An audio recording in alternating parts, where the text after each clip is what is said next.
Hi, my name is Joanna Feeney, and I've worked for the last 3 years supporting the ICBs and the trusts in the North Eastern Yorkshire to roll out their tobacco dependency treatment services. And I'm currently working with ASH as a consultant in tobacco dependency. So following on from Mel and Sophia and Mary, who have guided us through this great suite of new resources that's available from the NCSET, I wanted to take the next 15 minutes to focus on the next steps as to how services can make the best use of these resources by developing a structured training plan. So I wanted to start by reflecting on some of the insights that we've had from the Training Needs Analysis Survey that was done last year and the more recent Smoke-Free NHS Network Survey, because I think it's important, especially when we consider how these resources can be utilised. One of the first insights that we came across was that in many areas there was an absence of any local training that could be accessed. Across the board, there was overwhelming support for a national training standard with specific learning objectives, even from services that had already developed some resources. This came through again in the recent Smoke-Free NHS Network Survey with appetite for a structured training programme. Many services had flagged that there was limited training capacity internally, whether that be trainers or actually capacity for staff to attend training. And this was particularly reported in acute inpatient settings. And we know from experience that when things get extremely busy in hospitals, training is often the first thing that's put on the back burner. The last insight I wanted to flag was that there was the strong consensus about the need for ongoing professional development for the tobacco dependency advisor workforce. Within the survey, this was linked to maintaining knowledge and skills, but also around career progression opportunities. So bearing all this in mind, how can we make the use of these resources to ensure that across the board in all organisations there is consistency around a structured training programme?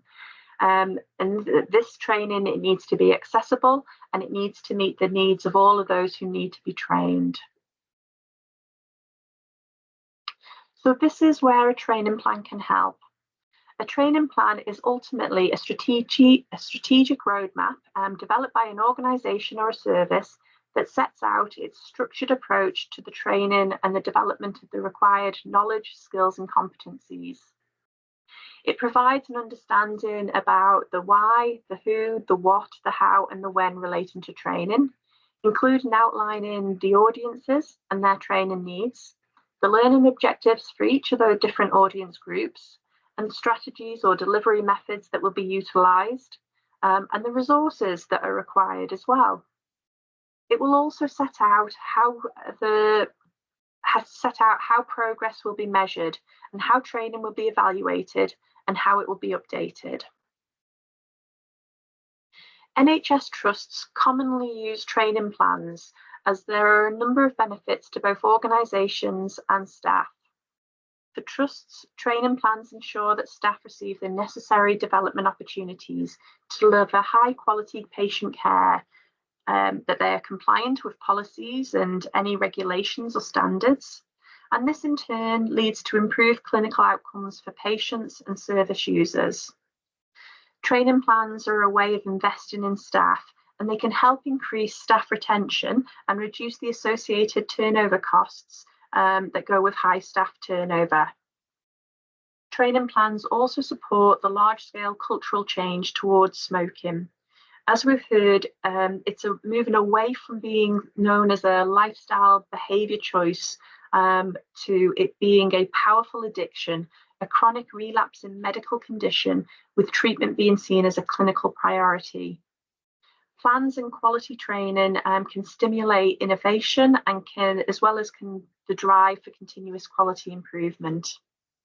Trusts can also utilise their training plans to nurture talent as part of a wider workforce strategy.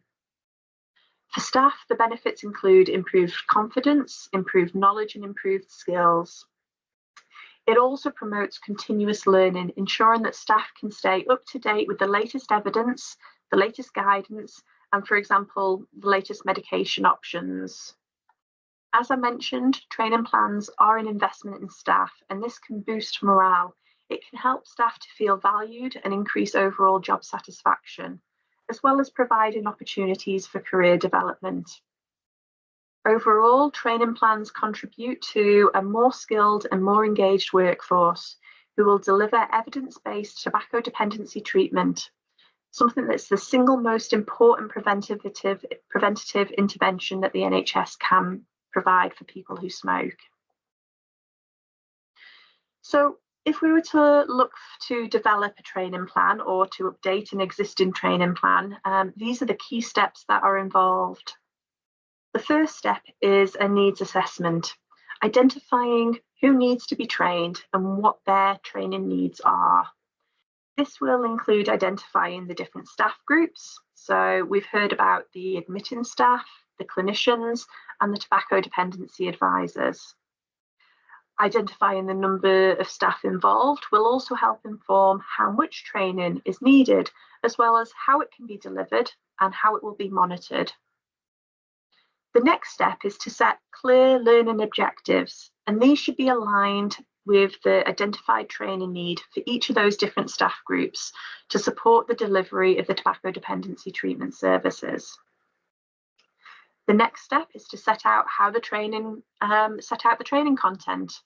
We heard earlier about how the new suite of resources will include the admission care bundle and the tobacco dependency advisor care bundle, and how these can be utilised to meet the training needs of each of the different staff groups that have been identified. This afternoon, we've been focusing on the new NCSCT resources for acute and mental health inpatients, but there are also a raft of training resources available for maternity services and for those who are working with pregnant women, which will be circulated. The next step in the training plan is to decide how the training will be delivered. This will vary depending upon the organisation, the target staff groups, for example, but the NCSCT resources are flexible in the way that they can be delivered, whether that be delivered internally with in-house trainers or externally with trainers who are commissioned in, whether it's being delivered face-to-face or whether it's being delivered virtually, or even whether it's being delivered in one go or in shorter modular format. The training plan will set out the most suitable delivery method for the trust, as well as who will deliver it and any resources that they will require. It should also include some realistic timelines and set out the required frequency for updates in order to maintain knowledge. The final step in developing the training plan is to consider how the training plan will be monitored, both in terms of the delivery and the numbers that are accessing training, but also the effectiveness of the training, including evaluation and any feedback mechanisms. Now, this is important so that the plan can be reviewed, adapted, or refined. By adopting an iterative approach, trusts can continuously improve their training plans over time, ensuring that they remain responsive to the developing tobacco dependency treatment programme and also evolving to meet the needs of the workforce supporting its delivery. So I'd like to look at some of the key considerations when developing a training plan for tobacco dependency treatment services. The first is to maximise engagement. Plans should consider the nuances of each of the different pathways. So, for example, the differences between the inpatient pathway and the maternity pathway. This is not just around the content, but also the staff groups, where they are and how to engage with them. Training plans should also consider how to engage and train temporary staff. So, for example, agency or bank staff. These play a valuable role in our hospitals and are often relied upon to maintain service levels and manage workload pressures. The plans should consider their needs and strategies to meet them and engage with them. I mentioned previously that training plans should set out frequency for refresher or update training, but we also must recognise and anticipate some level of staff movement and turnover across organisations. And therefore, we should be considering how new staff will be trained in the future, and the challenges that this may pose. So, for example, it might not be cost effective or practical to commission and deliver a face-to-face training session for just one tobacco dependency advisor. In the same way, it's probably not going to be practical for any new advisor to have to wait 6 months till the next organised session. So the solutions may differ depending upon the priority group and the audience, but it is an important consideration. One of the insights I'd flagged earlier was around limited capacity within trusts. So this needs to be a consideration as well. Trusts vary both in size, geographical coverage, and the number of sites that they have. Some trusts have developed specific training roles within their tobacco dependency treatment service. Some trusts have larger learning and development teams that can offer support when it comes to delivering training. But we know from the reports, other trusts have reported no internal capacity or support. The capacity available will influence how training can be delivered, but when looking at developing a schedule, it's also important to consider the availability of the trainers and the trainees and the attendees. So, for example, it might not be practical to pull everybody out to attend training all at once. It's important, therefore, to consider how any disruption can be minimised to maximise the reach and the effectiveness of the training. Flexibility here is key. A variety of different learning options, including formal sessions and modules, such as modules, as well as informal sessions such as lunch and learn, team meetings and ward huddles, for example. Sustainability is also one of the key considerations when developing a training plan. It should be regularly reviewed, regularly monitored and updated. It requires sufficient resources and a commitment from senior leaders. And importantly, it has to be trust owned and embedded. It cannot be reliant upon just one person to deliver. So these are some of the best practices and key lessons that we have learned from discussions and consultations with our early implementer sites, with national and international stakeholders, and hopefully they can help guide the development of training plans. So a trust-wide approach to training is seen as best practice, with the training plan identifying the dissemination of role-specific training that addresses the why, the what, and the how interventions should be delivered so that everyone is clear on their roles and their responsibilities. This will also support the change in language and change in culture. So moving away from seeing tobacco as that lifestyle behaviour choice to treating it as a long-term chronic condition, and as with other long-term chronic conditions, seeing treatment as being a clinical priority. This will enable the training that is patient-focused, and it will prioritise delivery of evidence-based quality care that will result in those positive clinical outcomes for patients. Training plans that have multimodal approaches are also best practice. So whilst e-learning, we recognise e-learning is a really important tool, we also need to acknowledge that it's not sufficient for organisational change and complex skill development. And it needs to be complemented with different formats of training, as I say, both formal and informal. And one of the things we know is that actually outreach to wards is often a really good way of delivering informal sessions.